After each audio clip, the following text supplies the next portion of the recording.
Good morning, and welcome to St. Paul United Church of Christ, Keokuk.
of dust I cry to you, Lord. Lord, hear my voice. Let your ears be attentive to my cry of mercy.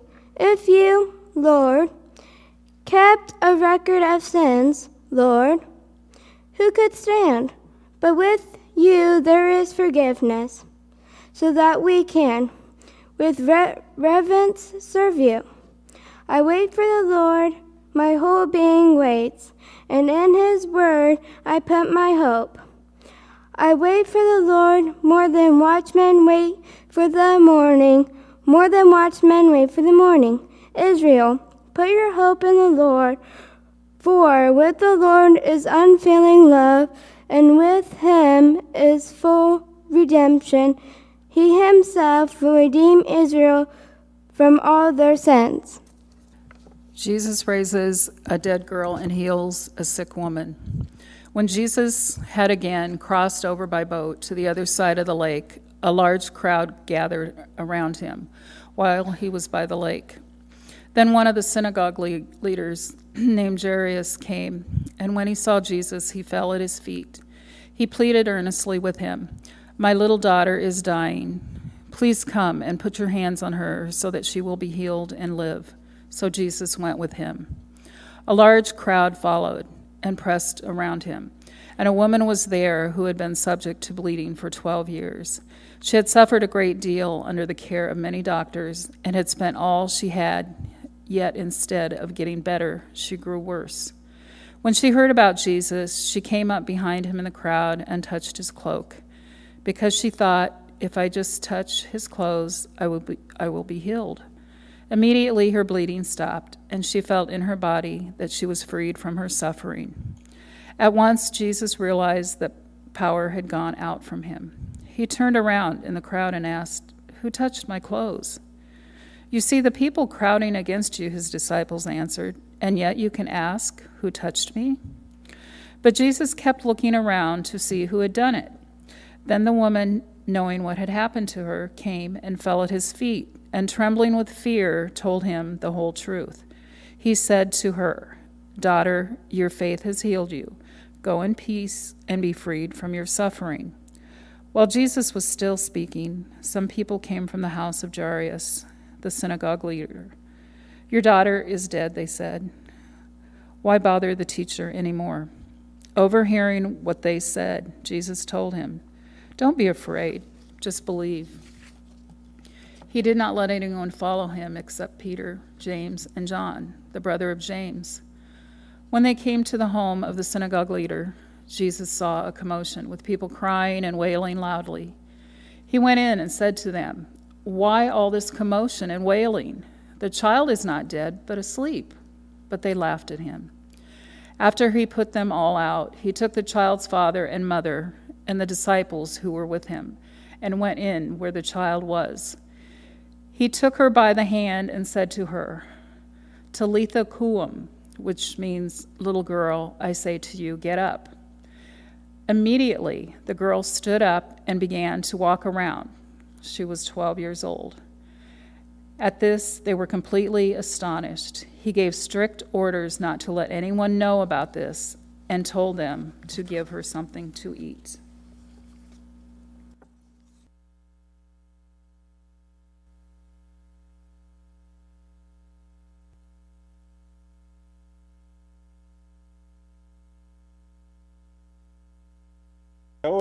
I always enjoy the exuberance of youth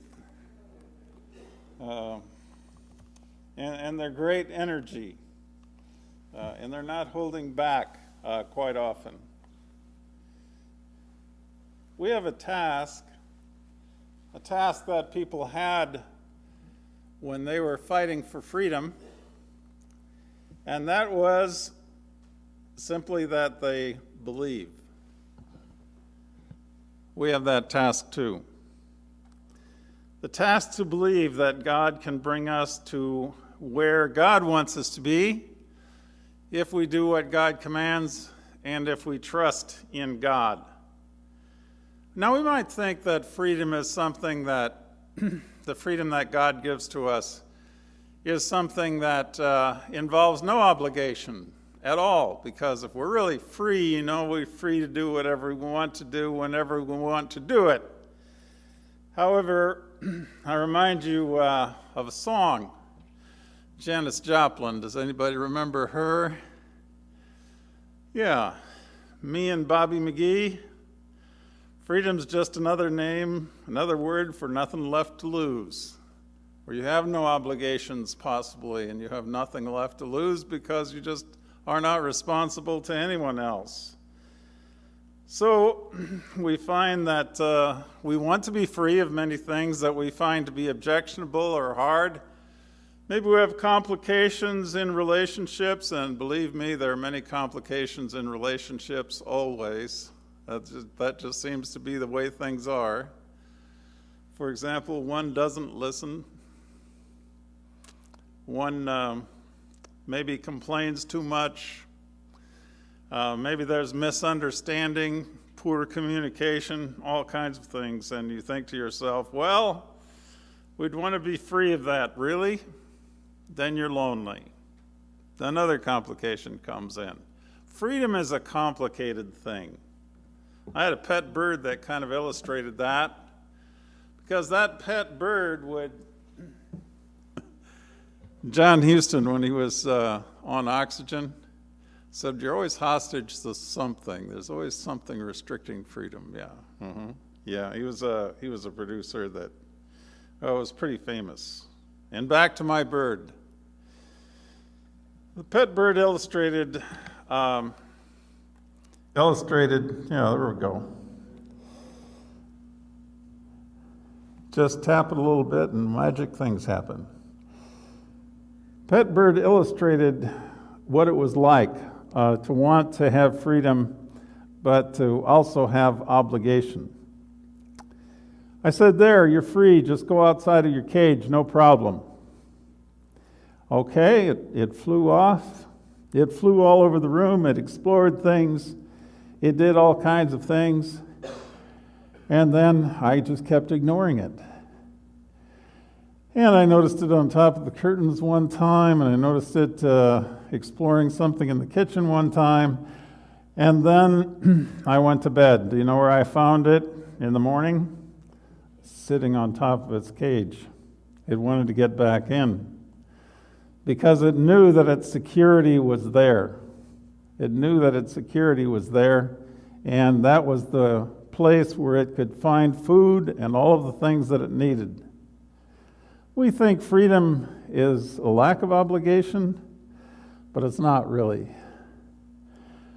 Freedom involves obligation, and we have a simple obligation as people of faith. Our simple obligation is to believe. Now that seems very simple and oddly simple, that all we have to do is believe. But that's exactly what God expects of us in order for us to thrive. All we have to do is believe. Now, like that bird, we tend to realize that freedom is not absolute. We tend to realize that there's a degree of freedom, and we're most free when we believe. People yearn to be free from all kinds of things. They yearn to be free from jobs sometimes, so they want to win the lottery. Most people who win the lottery go bankrupt because then they have an obligation to manage money. But they thought they were free of all kinds of obligations and all kinds of limits. Some of us who believe that the speed limit is only a guideline and not to be strictly followed find that borders are created around us by tickets that we get, that sort of thing. There's always a range of freedom, and we have the greatest range of freedom when we believe. When we believe, we have the greatest range of freedom. There's always a range, just like you have a range of motion with your arm. And we have the greatest range when we believe. Freedom and responsibility then go together. There's never freedom, not real freedom, without some sort of obligation, some sort of responsibility. And one of the ways in which we realize that responsibility and fulfill that responsibility when we are people of faith is to find who we're going to believe in. It's not a question of if we're going to believe in someone or if we're going to be obligated to somebody, but who we're going to be obligated to. Now, the Israelites would often obligate themselves to and believe in idols. But what happened then was that they had a rock sitting there that couldn't do anything, couldn't respond to them. And often the prophets mocked that, and nothing really happened. And they became much like their idol. They became very inert, very unable to accomplish anything. But if they believed in God, if they had faith in God, then everything changed. A personal God who could respond to them. That was their obligation. To have faith in the God who created them. Then they found that they had freedom. They had prosperity. They were taken to the promised land. All kinds of things happened. But if their faith was small, so were their blessings. If your faith is small, your blessings will be small too. But if your faith is large in God, then your blessings will be greater. That's the promise that God has for us, and God will fulfill that promise. God says, serve me. If you serve me, then you're going to have freedom. You're going to have the widest range of freedom that you could possibly have. But it's never a question of not serving anybody. It's a question of who you serve. If you choose to serve idols, then you're going to gain what a rock or a crafted structure can give you, which is nothing. So who we choose to serve is very important. Who we choose to serve. And we become like God in mercy and also in love. You might be able to say that you are what you worship, because you become very like what you worship. If you worship selfishness and money perhaps too much, you see, it's not the love of money, it's the excessive love of money. Then you become like what you worship. So then we're really free. We really have the range of freedom when we start to trust in God. Freedom is not a lack of service. Freedom is service.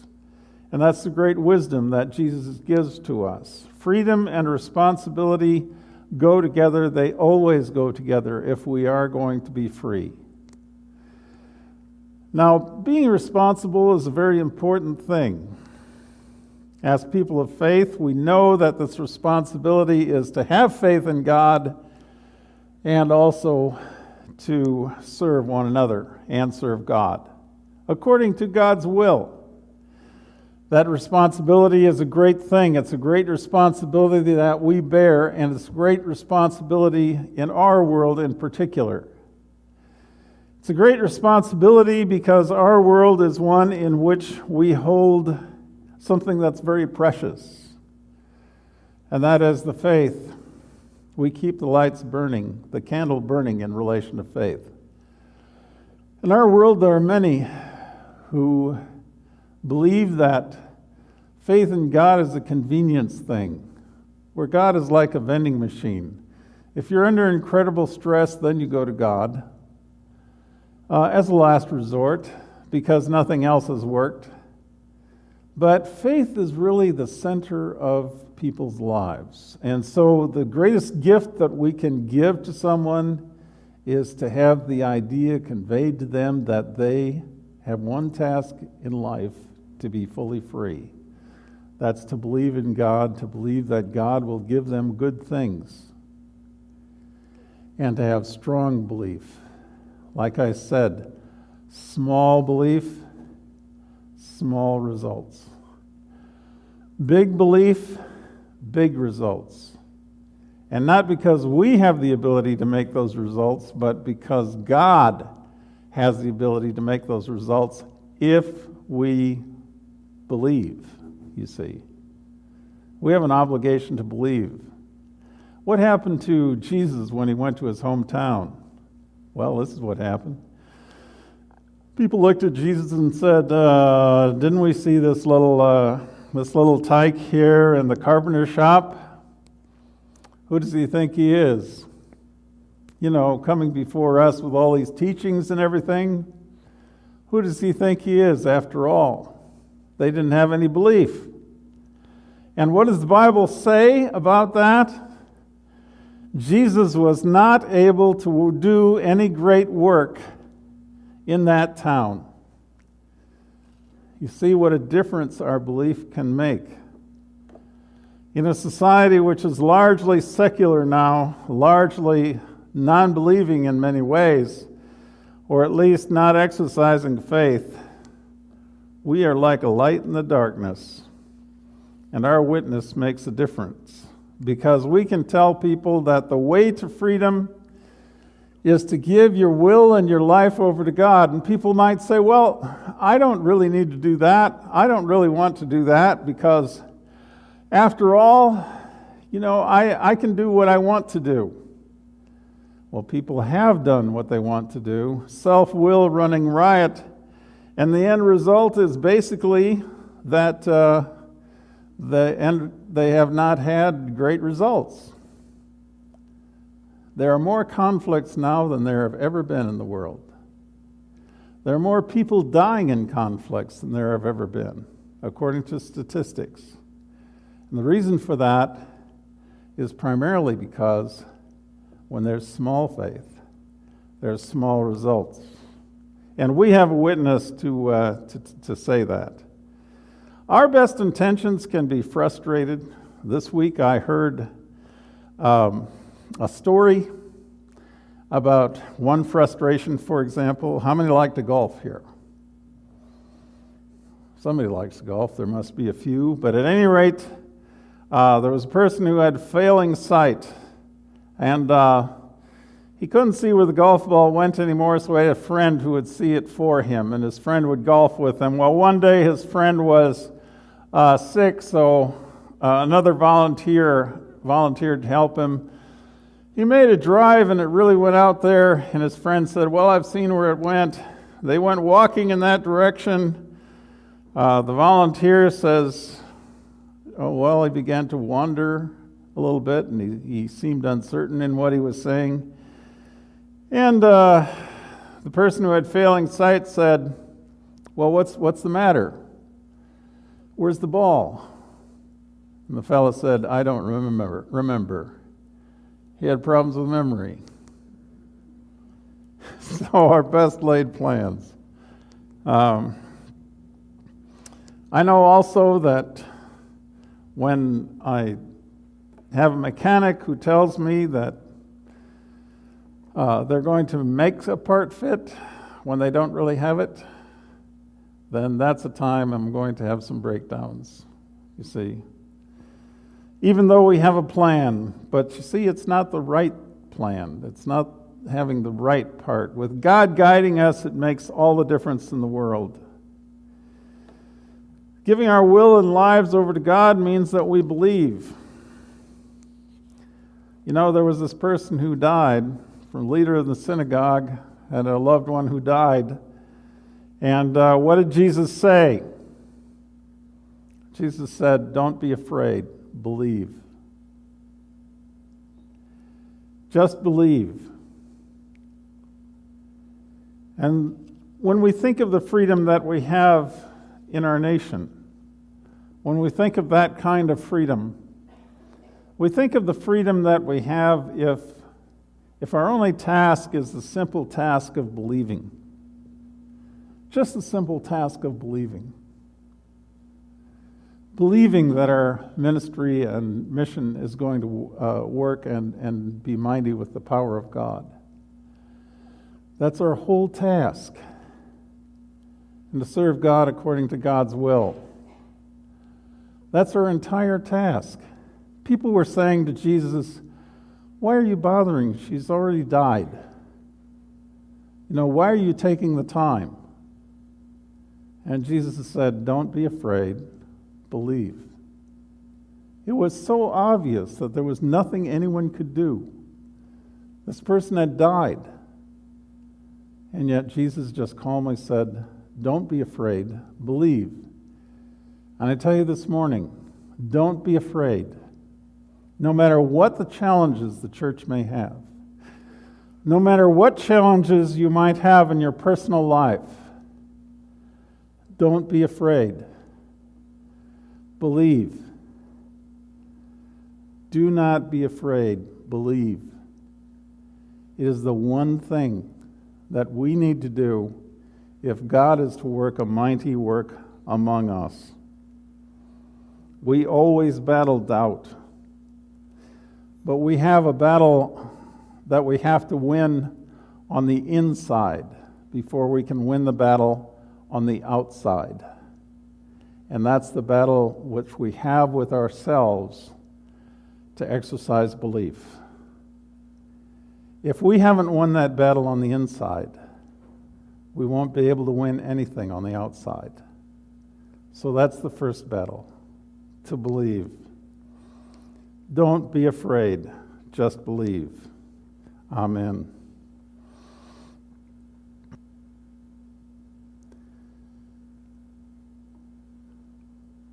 Lord, you fill us with confidence. We thank you for the freedom which we have in our nation. Help our nation to see that it is truly under God, that it is most free when it depends on you. Help us, Lord, in our own personal lives to see that as well. Help us to believe when we have a tendency to doubt, for we know that it is through your power that we are able to prevail. We prevail just as you taught your disciples to prevail, saying, Our Father, which art in heaven, hallowed be thy name. Thy kingdom come, thy will be done, on earth as it is in heaven. Give us this day our daily bread, and forgive us our debts as we forgive our debtors. And lead us not into temptation, but deliver us from evil. For thine is the kingdom, the power, and the glory forever. Amen. Our Father, which art in heaven, hallowed be thy name. Thy kingdom come, thy will be done, on earth as it is in heaven. Give us this day our daily bread, and forgive us our debts as we forgive our debtors. And lead us not into temptation, but deliver us from evil. For thy is the kingdom, the power, and the glory forever. Amen. You have been listening to St. Paul United Church of Christ, 2030 Plank Road, Keokuk. Join our worship service at 10 a.m. with fellowship hour immediately following. Until next week, may God bless.